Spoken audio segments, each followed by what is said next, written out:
Well, when we first started the program, obviously the kind of the first goal is to fill the team and have a weight class, a girl in every weight class, and then once you get to that point, then you can compete. Before that, you really can't compete. So I remember our first year we had 12 girls. I think we ended up with 12 girls.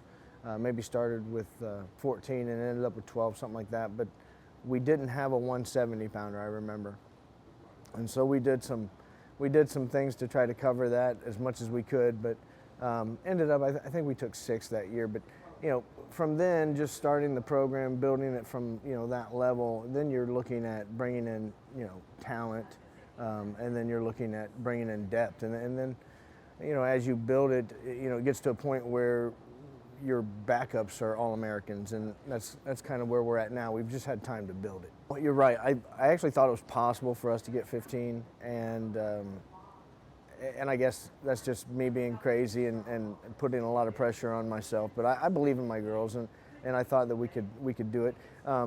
But to get 13 is amazing, and that just shows like I said, how deep our program is. But we had girls back home that actually would have been all Americans, but just the way it all worked out, they didn't go on that trip. So our depth is really good right now.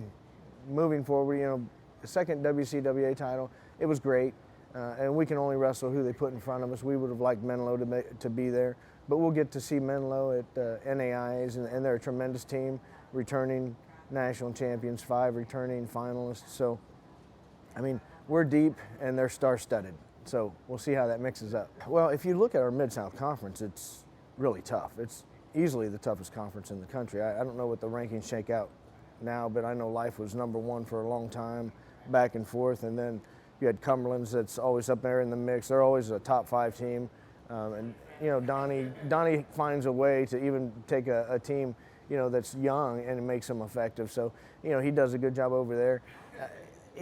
This is definitely the toughest conference, and going in and wrestling some of those girls this past weekend is going to affect some of our seeds for the NAI moving forward. It's really kind of neat because you have the growth of women's wrestling is spectacular right now, and for these girls to have a place like Campbellsville to come in where they have girls that have been here for years, and there's actually history here, and there's tradition, and there's actually a chain of command through the the upperclassmen, through the student coaches, through the GAs, through the assistant coach to me, and it just works very well here.